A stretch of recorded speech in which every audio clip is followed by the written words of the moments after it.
Hello. इस video में हम कंस्ट्रक्शन प्रोजेक्ट के डिफरेंट फेजेस को डिस्कस करेंगे। कोई भी कंस्ट्रक्शन केवल स्ट्रक्चर डिजाइन का आउटकम नहीं होता। ये कोलैबोरेटिव वर्क होता है जिसमें काफी लोग इन्वॉल्व होते हैं। क्लाइंट जो स्ट्रक्चर की डिमांड रखता है, कैसा स्ट्रक्चर उसे चाहिए, architect, structural engineer, construction engineer या प्रोजेक्ट मैनेजर, कॉन्ट्रैक्टर।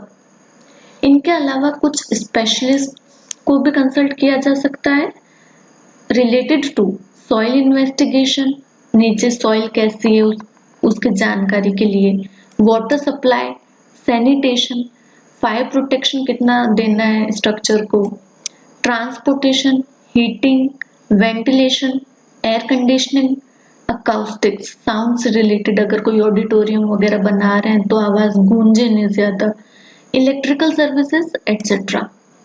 ये सारे एक टीम बनाते हैं जो कंस्ट्रक्शन प्रोजेक्ट को पूरा करने में हेल्प करते हैं। टिपिकली कंस्ट्रक्शन प्रोजेक्ट के 3 फेजेस होते हैं: planning, design including analysis and construction including contracting. First phase है प्लानिंग फेज। इसमें क्लाइंट की डिमांड के हिसाब से आर्किटेक्ट या प्लानर एक लेआउट तैयार करता है बिल्डिंग में। इस लेआउट में जो क्लाइंट की फंक्शनल रिक्वायरमेंट है स्ट्रक्चर के लिए कि स्ट्रक्चर कैसा होना चाहिए, कौन कौन से रिक्वायरमेंट को फुलफिल करना चाहिए, ये सारी बातें इस लेआउट में इंक्लूडेड होंगी।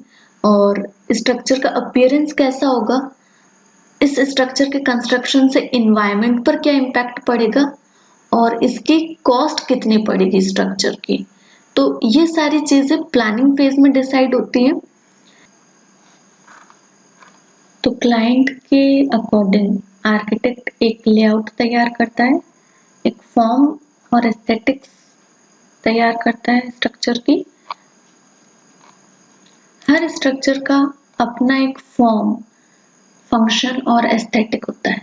नॉर्मली हम सोचते हैं कि ये सारी चीजें आर्किटेक्ट की रिस्पॉन्सिबिलिटी है और स्ट्रक्चरल इंजीनियर की केवल रिस्पॉन्सिबिलिटी सेफ्टी और स्ट्रेंथ देखना है, लेकिन आर्किटेक्ट और स्ट्रक्चरल इंजीनियर्स की जो जॉब है वो आपस में इंटरडिपेंडेंट है और ये दोनों मिलकर काम करेंगे तभी हमें एक ऐसा स्ट्रक्चर मिल पाएगा जो फॉर्म, फंक्शन और एस्थेटिक्स में इफेक्टिव होने के साथ साथ सेफ और ड्यूरेबल भी होगा।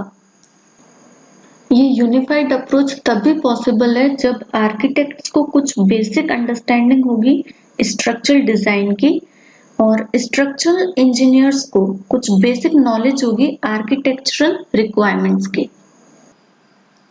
आर्किटेक्ट ने जो प्लान बनाया है, जो लेआउट बनाया है, वो स्ट्रक्चरली फिजिबल है या नहीं है, उसकी डिजाइन और कंस्ट्रक्शन पॉसिबल है या नहीं है, इसके लिए हमें एक स्ट्रक्चरल डिजाइनर को कंसल्ट करना पड़ेगा। तो कंस्ट्रक्शन प्रोजेक्ट का नेक्स्ट फेज है डिजाइन फेज। इसमें प्रिलिमिनरी प्लान्स अप्रूव हो जाने के बाद हम प्रोजेक्ट के एक्चुअल डिटेल्स को वर्कआउट करते हैं पेपर पे, कैलकुलेशंस और डिटेल्ड ड्राइंग्स को प्रोड्यूस करते हैं इस फेज में।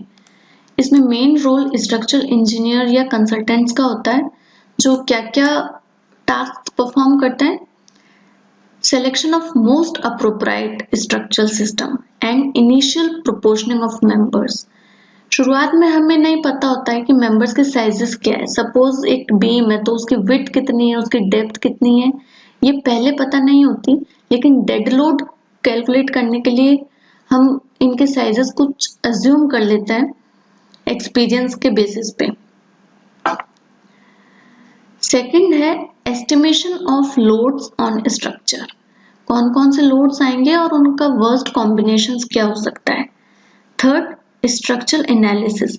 इन लोड्स के हिसाब से मेंबर्स में कितना फोर्स जाएगा और उसमें स्ट्रेस कितना जनरेट होगा और उसका डिस्प्लेसमेंट कितना होगा। स्ट्रेस और डिस्प्लेसमेंट के हिसाब से स्ट्रक्चर्स की डिजाइन की जाती है, मेंबर्स की डिजाइन की जाती है। इस स्टेप में हम मेंबर्स के एक्चुअल साइज फिक्स करेंगे कि बीम की विड्थ कितनी होगी, उसकी डेप्थ कितनी होगी, रीइंफोर्समेंट में बार का डायमीटर कितना होगा, स्पेसिंग क्या होगी, नंबर ऑफ बार्स कितने होंगे, स्टील और कंक्रीट का ग्रेड क्या होगा। इन सारी इंफॉर्मेशन को हम डिटेल्ड ड्राइंग्स में शो करेंगे और फाइनली इन ड्राइंग्स को कंस्ट्रक्शन के लिए इशू कर देंगे, जिनकी मदद से साइट इंजीनियर या कंस्ट्रक्शन इंजीनियर स्ट्रक्चर बनवा सकता है। ये कुछ डिटेल्ड ड्राइंग्स हैं जिनमें सारी इंफॉर्मेशन इंक्लूडेड है। Next phase is construction phase.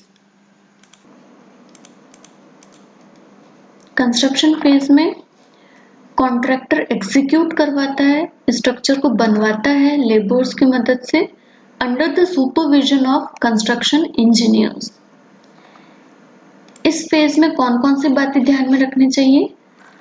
Proper management of various resources, man power, materials, machinery, concrete mixer या क्रेन वगैरह, मनी एंड टाइम, इन सारे रिसोर्सेज का प्रॉपर मैनेजमेंट होना चाहिए। कंस्ट्रक्शन टेक्निक और स्पेसिफिकेशंस की जानकारी रहनी चाहिए। कंक्रीट टेक्नोलॉजी में एक्सपर्टीज होनी चाहिए ताकि कंक्रीट की proper mixing, handling, placing, compaction और क्योरिंग को ढंग से किया जा सके। इस फेज में मैनेजमेंट ऑफ कॉन्ट्रैक्ट्स भी हो सकता है, following proper procedures, systems and documentation. ये जनरली गवर्नमेंट प्रोजेक्ट्स में होता है जिसमें कुछ माइलस्टोन अचीव करने के बाद बिलिंग वगैरह कंटिन्यू होती है। इस फेज में हमें कुछ पोर्शंस रीडिजाइन भी करने पड़ सकते हैं क्योंकि कुछ ऐसी सिचुएशंस भी अराइज हो सकती है जो हमने पहले प्रिडिक्ट ना करी हो, जैसे फाउंडेशंस बनाते वक्त कुछ कॉम्प्लिकेशंस अराइज हो जाए या फिर जो मटेरियल्स हमने डिजाइन और कैलकुलेशन में स्पेसिफाई करे हो वो साइट पे अवेलेबल ना हो। कंस्ट्रक्शन फेज के बाद में हमारा स्ट्रक्चर फाइनली तैयार हो जाता है। तो इस वीडियो में हमने कंस्ट्रक्शन प्रोजेक्ट के 3 फेजेस देखे, planning, design and construction phase. Thank you.